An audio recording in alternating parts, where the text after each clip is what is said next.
বর্তমান সময়ে করোনার একটু প্রাদুর্ভাব দেখা দিয়েছে। আবার আমরা দেখেছি গত করোনাতে অনেক প্রাণহানি হয়েছে এবং বাংলাদেশের প্রেক্ষাপটে আমরা অনেক ভুক্তভোগী হয়েছি।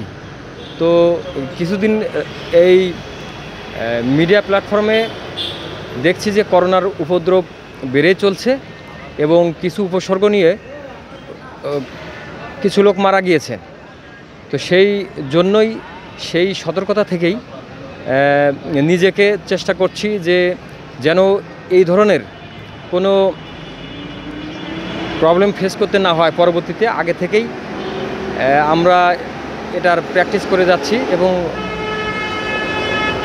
যে একটা বিষয় ছিল যে সাবান দিয়ে হাত ধোয়া এবং পূর্ব নির্ধারিত যে ইনস্ট্রাকশনগুলো ছিল সেই ইনস্ট্রাকশনগুলো আমরা ফলো করছি যেন পরবর্তীতে আমাদের দেশে এরকম ভয়াবহ, গতবার 4টা টিকা নিয়েছিলাম, সরকার যদি এবারও কোনো টিকার ব্যবস্থা করে তাহলে আমরা এটা সাদরে গ্রহণ করব, বিকজ এটা আমাদের জন্যই ভালো। গতবার করোনা আসার সময় আমাদের এলাকায় ভিত্তিক কমিশনার, ওয়ার্ড কমিশনারের পক্ষ থেকে এবং বিভিন্নভাবে সচেতনতার সিস্টেমটা বেশি ছিল, কিন্তু এখন কিন্তু ওই ওয়ার্ড কমিশনার নাই। আর যারা সিটি কর্পোরেশনের দায়িত্বপ্রাপ্ত তারা আমাদের কাছে অতভাবে অ্যাওয়ারনেস করতে পারতেছে না। মসজিদে যদি আপনার এটা মাইকিং করে বেশিরভাগ বলা হতো তাহলে মানুষ আরও বুঝতে পারত। আর দ্বিতীয় কথা হচ্ছে, যখন করোনা টিকাগুলো নিয়েছিলাম কিছু কিছু টিকায় আমার নিজের শরীরে আপনার অ্যালার্জির জনিত সমস্যাগুলো বৃদ্ধি পেয়েছিল। তো এইবার আমি করোনার টিকার অ্যালার্জিজনিত জিনিস নিব না।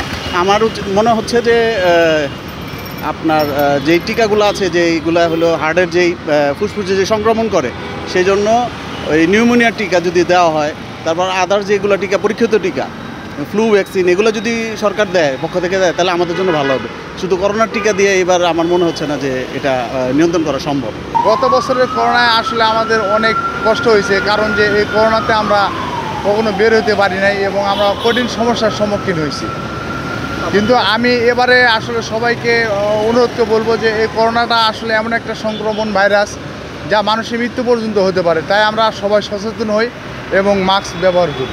গতবারে সরকারে আমি ফুল ডোজ টিকাই গ্রহণ করছি আর কি। আবারও নতুন করে যদি টিকা দেওয়ার কোনো উদ্যোগ নেয় বা দিতে হয় এমন কিছু করতে, তাহলে আমরা আবারও টিকা নেব। এটা একটা বড় কঠিন সমস্যা, কারণ লকডাউনে আসলে সবারই একটা সমস্যা। এই সমস্যা পার করাটা আমাদের জন্য খুব দুষ্কর ব্যাপার। সামাজিক যোগাযোগ মাধ্যমে ফেসবুকে দেখতেছি যে অনেক মানুষ নাকি মারাও যাচ্ছে, আমাদের বাংলাদেশে চলে আসছে। তো আমি নিজেও এখন অনেক সচেতন হচ্ছি, কারণ লাস্ট টাইম আমি করোনায় ইনফেক্টেড ছিলাম। এখন আমার ভয় হচ্ছে যে আমি যেন আবার না হই, এজন্য মাস্কটা ইউজ করতেছি। আর গ্যাদারিংয়ের যে জায়গাগুলো সেগুলো অ্যাভয়েড করে চলার চেষ্টা করতেছি। আর খাবার দাবারের উপর অবশ্যই মনোযোগী হওয়া উচিত, কারণ এখন অনেক গরম পড়ছে, করোনার ভেরিয়েন্ট চেঞ্জ হয়েছে। সো একটু বেশি সতর্ক আছি। আর পরিবারকেও অনেক সচেতন করতেছি যে আপনারা বাসা থেকে যেন কম বের হওয়া হয়। তাই এই আর কি চলতেছে। লাস্ট টাইম টিকা দিয়ে আমি একটু অ্যালার্জির প্রবলেম ফেস করছি।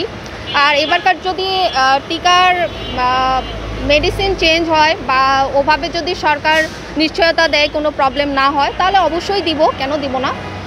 আর যদি লকডাউন দেয় তাহলে গতবারে অনেক ফার্স্ট টাইম তো একটু ভয় পেয়ে গেছিলাম। আশা করি এবারকার আমরা নিজেদের অ্যাক্টিভিটিসগুলো ভালো করার চেষ্টা করব, যে কিভাবে নিজেকে নিয়ে উন্নত করা যায়, এই বিষয়গুলো নিয়ে চর্চাটা আমি বেশি করব। এটা আমার আর কি নিজের ওপিনিয়ন।